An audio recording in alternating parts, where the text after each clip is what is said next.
श्रीगुरुभ्यो नमः। नारायणाय परिपूर्णगुणार्णवाय विश्वोदयस्थितिलयोनियतिप्रदाय ज्ञानप्रदाय विबुधासुरसौख्यदुःखसत्कारणाय वितताय नमो नमस्ते।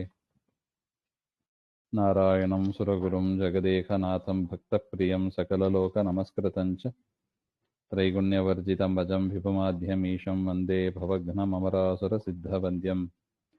नारायणं नमस्कृत्य नरं चैव नरोत्तमं देवीं सरस्वतीं व्यासं ततो जयमुदीरयेत्।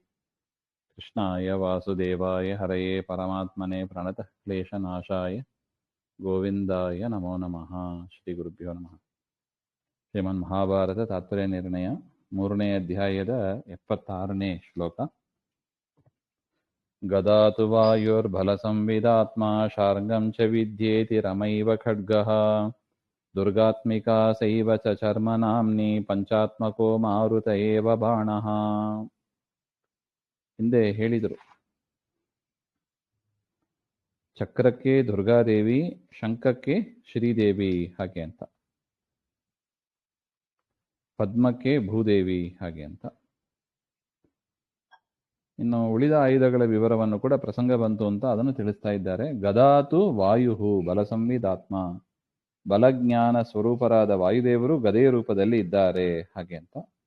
ಶಾರ್ಂಗಂಚ ವಿದ್ಯಾ ಇತಿ, ಶಾರ್ಂಗ ದೇವರು ಹಿಡಿದಿರುವ ಶಾರ್ಂಗ ಧನಸ್ಸು ಅದು ವಿದ್ಯಾ, ವಿದ್ಯಾ ಅಂದ್ರೆ ಸರಸ್ವತಿ ಅಂತ ಅರ್ಥ. ರಮೈವ ಖಡ್ಗ, ರಮೆಯೇ ಖಡ್ಗ ರೂಪದಲ್ಲಿ, ಪರಮಾತ್ಮನ ಕೈಯಲ್ಲಿರುವ ಖಡ್ಗ ಅದು ಲಕ್ಷ್ಮಿಯಾತ್ಮಕ ಲಕ್ಷ್ಮಿಯೇ ಆಗಿದ್ದಾಳೆ ಅಂತ.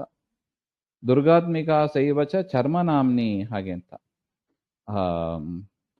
ಶೀಲ್ಡ್ ಅಂತ ಹೇಳ್ತಾರೆ ನೋಡಿ, ಕೈಯಲ್ಲಿ ಯುದ್ಧ ಮಾಡುವಾಗ ಒಂದು ಕೈಯಲ್ಲಿ ಖಡ್ಗ, ಇನ್ನೊಂದು ಕೈಯಲ್ಲಿ ಶೀಲ್ಡ್ ಇಟ್ಕೊಂಡಿರ್ತಾರೆ ನೋಡಿ, ಅದನ್ನ ಚರ್ಮ ಅಂತ ಕರೀತಾರೆ.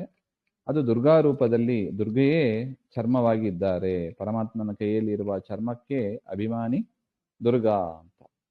ಇನ್ನು ಪಂಚಾತ್ಮಕ ಮಾರುತ ಏವ ಬಾಣಃ, ದೇವರ ಬಾಣಗಳು, ದೇವರು ಪ್ರಯೋಗ ಮಾಡುವ ಬಾಣಗಳು ಅಂದ್ರೆ ಯಾರದು? ಅದು 5 ಬಾಣಗಳು, ಅದು ವಾಯುದೇವರ 5 ರೂಪ ಅಂತ. ಪ್ರಾಣಾಪಾನ ವ್ಯಾನ ಉದಾನ ಸಮಾನ ಹಾಗೆ ಅಂತ. ಮಾರುತಃ ವಾಯು ಬಾಣಃ ಅಂತ ಅರ್ಥ. ಏವಂ ಸ್ಥಿತೇಷ್ವೇವ ಪುರಾತನೇಷು ವರಾದ್ರಥಾಂಗತ್ವಮವಾಪ ಕಾಮಃ ತತ್ಸೂನುತಾಮಾಪ ಚಸೋ ಅನಿರುದ್ಧೋ ಬ್ರಹ್ಮೋದ್ಭವ ಶಂಖತನುಃ ಪುಮಾತ್ಮ. ಈ ರೀತಿಯಾಗಿ ಚಕ್ರಾದಿಷು ಪುರಾಸತ್ಸು ಕಾಮಸ್ಯ ಚಕ್ರತ್ವಂ ಕಥಮಭೂತ್ ಇತ್ಯತಃ. ಈ ರೀತಿಯಾಗಿ ಚಕ್ರ ಮುಂತಾದವುಗಳಲ್ಲಿ ಮೊದಲೇ ಇದ್ದದ್ದು. ಹಾಗಿರುವಾಗ ಕಾಮ ಅಲ್ಲಿ ಹೇಗೆ ಸೇರ್ಕೊಂಡ? ಮೊದಲೇ ದುರ್ಗಾ ಚಕ್ರ ರೂಪದಲ್ಲಿ ಇದ್ದಾರೆ ಅಂತ ಆದ ಮೇಲೆ ಕಾಮ ಹೇಗೆ ಸೇರ್ಕೊಂಡ ಹಾಗೆಂದ್ರೆ ಅದಕ್ಕೆ ಹೇಳ್ತಾ ಇದ್ದಾರೆ, ಏವಂ ಸ್ತುತೇಶ್ವಭಿ ಪುರಾತನೇಶು ವರಾದ್ ರಥಾಂಗತ್ವಂ ಅವಾಪ ಕಾಮಃ.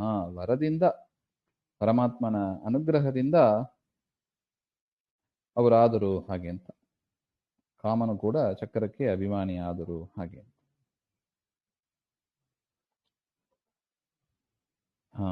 ವರಾತ್ ಹರೇ ಹೇ ನೋಡಿ ಬರೀತಾರೆ ನೋಡಿ. ಏವಂ ಸ್ಥಿತೌ ವಿದ್ಯಮಾನಾಯಾಮೇವ ಕಾಮಃ ವರಾತ್ ಹರೇ ಹೇ ವರಾತ್ ರಥಾಂಗತ್ವಂ ಚಕ್ರತ್ವಂ ಅವಾಪ ಅತಃ ನ ಪ್ರಮಾಣ ವಿರೋಧಃ. ಅನಿರುದ್ಧೇನ ಅಪಿ ಅಯಮೇವ ಶಂಕತಾ ಪ್ರಾಪ್ತ ಇತಿ ವಕ್ತುಮಾಹ. ಅನಿರುದ್ಧ ಅವನು ಕೂಡ ಶಂಖಕ್ಕೆ ಅಭಿಮಾನಿಯಾದವ ಅಂತ ಅರ್ಥ.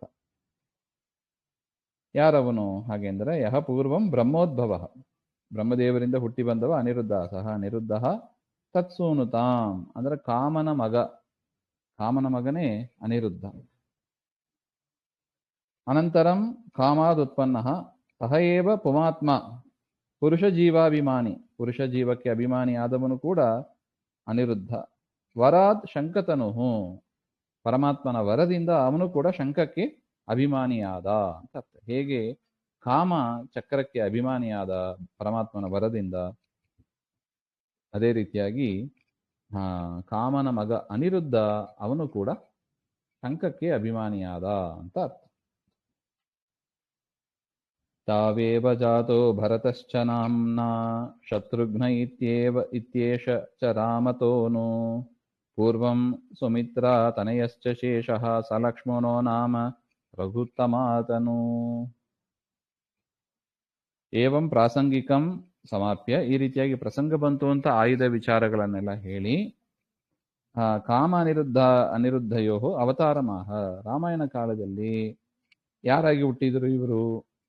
ಕಾಮಾನಿರುದ್ಧರು ಯಾರಾದರು ಹಾಗೆಂದ್ರೆ ತಾವೇವ, ಅಂದರೆ ಕಾಮಾನಿರುದ್ಧರೇ ರಾಮತಃ ರಾಮಾವತಾರಾನಂತರಂ ಕಾಮಃ ಭರತನಾಂನ ಜಾತಃ. ರಾಮದೇವರ ಅವತಾರ ಆದ ಬಳಿಕ ಈ ಕಾಮನೇ ಭರತನಾಗಿ ಹುಟ್ಟಿದ್ದು ಅಂತ ಹೇಳ್ತಾರೆ ನೋಡಿ. ರಾಮನ ಸಹೋದರರು ರಾಮ, ಲಕ್ಷ್ಮಣ, ಭರತ, ಶತ್ರುಘ್ನ ಅಂತ. ಆ ಭರತ ಇದ್ದಾನೆ ನೋಡಿ, ಆ ಭರತ ಕಾಮನ ಅವತಾರ ಅಂತ ಹೇಳ್ತಾರೆ. ಆ ಶತ್ರುಘ್ನ ಅನಿರುದ್ಧನ ಅವತಾರ. ಅನಿರುದ್ಧಶ್ಚ ಶತ್ರುಘ್ನ ಇತಿ ನಾಮ್ನ ಜಾತಃ. ರಾಮನ ತಮ್ಮ ಅನಿರುದ್ಧ, ಅವನು ರಾಮನ ತಮ್ಮ ಶತ್ರುಘ್ನ, ಅವನು ಅನಿರುದ್ಧನೇ ಶತ್ರುಘ್ನನಾಗಿ ಹುಟ್ಟಿದ್ದು ಅಂತ. ಇನ್ನು ಶೇಷದೇವರ ವಿಚಾರ, ಭರತ ಶತ್ರುಘ್ನೋತ್ಪತ್ತೇ ಪೂರ್ವಂ, ಭರತ ಮತ್ತು ಶತ್ರುಘ್ನ ಇವರು ಹುಟ್ಟೋದಕ್ಕೆ ಮುಂಚೆ ಹುಟ್ಟಿದವರು ಶೇಷದೇವರು.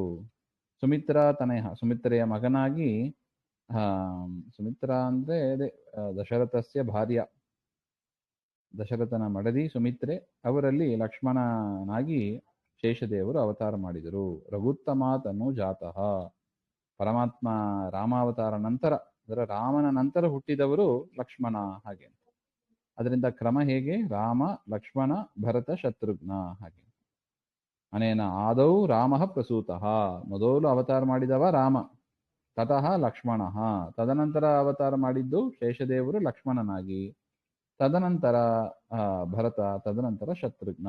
ಇತ್ಯೇವಂ ಅವತಾರ ಕ್ರಮೋಕ್ತಿಯ ಶ್ರೀರಾಮಸ್ಯ ಲಕ್ಷ್ಮಣಾದಿ ಸರ್ವಾಪೇಕ್ಷೆಯ ಜ್ಯೇಷ್ಠತ್ವ ಮುಕ್ತಂ ಭವತಿ. ಅದರಿಂದ ಎಲ್ಲರಿಗೂ ಕೂಡ ರಾಮ ಅವನು ಅಣ್ಣನಾಗಿ ಅವತಾರ ಮಾಡಿದ ಅಂತ ಅರ್ಥ.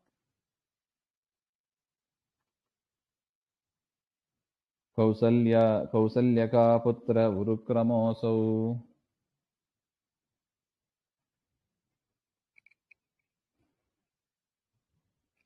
ಏಕಸ್ತತೈಕೋ ಭರತಸ್ಯ ಮಾತುಃ ಉಭೌ ಸುಮಿತ್ರಾ ತನಯೋ ನೃಪಸ್ಯ ಚತ್ವಾರ ಏತೆ ಯಮರೋತ್ತಮಾಃ ಸುತಾಃ. ಸುಮಿತ್ರಾತನಯಸ್ಯ ಇತ್ಯನೇನ ಲಕ್ಷ್ಮಣಃ ಏಕ ಏವ ಸುಮಿತ್ರಾತನಯ ಇತಿ ಪ್ರತೀಯತೆ. ಸುಮಿತ್ರೆಯ ಮಗ ಅಂತ ಹೇಳಿದ್ರಿಂದ ಸುಮಿತ್ರೆಗೆ ಒಂದೇ ಮಗ ಅಂತ ಒಂದು ಸಂಶಯ, ಒಂದು ವಿಚಾರ ಬರುತ್ತದೆ. ಅದನ್ನ ನಿರಾಸನೆ ಮಾಡೋದಕ್ಕಾಗಿ, ಸುಮಿತ್ರೆಗೆ ಇಬ್ಬರು ಮಕ್ಕಳು ಇದ್ದಾರೆ ಅಂತ ತೋರಿಸಿಕೊಡುವುದಕ್ಕಾಗಿ ಹೇಳ್ತಾ ಇದ್ದಾರೆ. ಕೌಸಲ್ಯ ಕೇತಿ ಅಸೌ ಉರುಕ್ರಮಃ ಹರಿಹಿ, ಪರಮ ಸಾಮರ್ಥ್ಯ ಇರತಕ್ಕ ಪರಮಾತ್ಮ ಶ್ರೀಹರಿ ಕೌಸಲ್ಯಕಾ ಪುತ್ರ ಜಾತಃ, ಕೌಸಲ್ಯೆಯ ಮಗನಾಗಿ ಹುಟ್ಟಿದ, ಅವತಾರ ಮಾಡಿದ. ತಥಾ ಭರತಸ್ಯ ಮಾತು ಕೈಕೇಯಿಯ ಏಕೈವ ಭರತೋ ಜಾತಃ. ಇನ್ನು ಭರತನ ತಾಯಿ ಕೈಕೇಯಿ, ಆ ಕೈಕೇಯಿಗೆ ಒಬ್ಬನೇ ಮಗ, ಭರತನೇ ಮಗ. ಉಭೌ ಲಕ್ಷ್ಮಣ ಶತ್ರುಘ್ನೌ ಸುಮಿತ್ರಾ ತನಯೌ, ಲಕ್ಷ್ಮಣ ಮತ್ತು ಶತ್ರುಘ್ನ ಅವರಿಬ್ಬರು ಕೂಡ ಸುಮಿತ್ರೆಯ ಮಕ್ಕಳು ಆದರು, ಸೋದರೌ ಅಂತ. ಮಾತೃಭೇದೇನ ಪಿತೃಭೇದೆ ಪ್ರಾಪ್ತೆ ಸತ್ಯಾಹ ನೃಪಸ್ಯ ಇತಿ. ಏತೆ ಅಮರೋತ್ತಮಾಶ್ಚತ್ವಾರ ಸುತಾಹ ನೃಪಸ್ಯ ದಶರಥಸ್ಯ ಸುತಾಹ. ಇವರೆಲ್ಲರೂ ಕೂಡ ದಶರಥನ ಮಕ್ಕಳೇ. ಯಾಕೆ? ಅವರೆಲ್ಲರೂ ಕೂಡ ದಶರಥನ ಹೆಂಡಂದಿರು. ಕೌಸಲ್ಯ, ಕೈಕೇಯಿ, ಸುಮಿತ್ರ ಇವರೆಲ್ಲ ದಶರಥನ ಪಟ್ಟದ ಅರಸಿಯರು. ಅದರಿಂದ ದಶರಥನ ಮಕ್ಕಳಾಗಿ 4 ಜನ ದೇವತೆಗಳು ಅವತಾರ ಮಾಡಿದರು. ಹಾಗೆ ಅನೇನ ಕೌಸಲ್ಯಕಾದಿ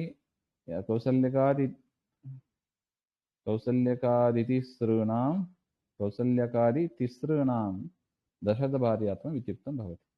ದಶರಥನ ಮಡದಿಯರು ಅವ್ರು 3 ಜನ ಅಂತ ಸ್ಪಷ್ಟ ಆಯಿತು.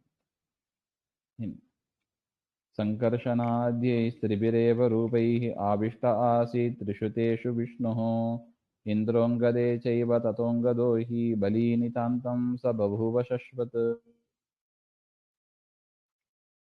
ನನು ಲಕ್ಷ್ಮಣಾದೀನಾಂ ತ್ರಯಾಣಾಂ ಸಂಕರ್ಷಣಾದಿ ಮೂರ್ತಿತ್ರಯ ಅವತಾರತ್ವಂ ಉಕ್ತಂ ಪುರಾಣೇ ತತ್ಕಥಂ ಘಟತೆ ಇತ್ಯತಃ. ಇಲ್ಲ, ಈ ಬೇರೆ ಪುರಾಣಗಳಲ್ಲಿ ಲಕ್ಷ್ಮಣಾದಿಗಳು ಅಂದ್ರೆ ಲಕ್ಷ್ಮಣ, ಭರತ, ಶತ್ರುಘ್ನ ಅವ್ರನ್ನ ಏನು ಅಂತ ಹೇಳಿದ್ದಾರೆ? ಸಂಕರ್ಷಣ, ಪ್ರದ್ಯುಮ್ನ, ಅನಿರುದ್ಧ ಅಂತ ಪರಮಾತ್ಮನ 3 ರೂಪ.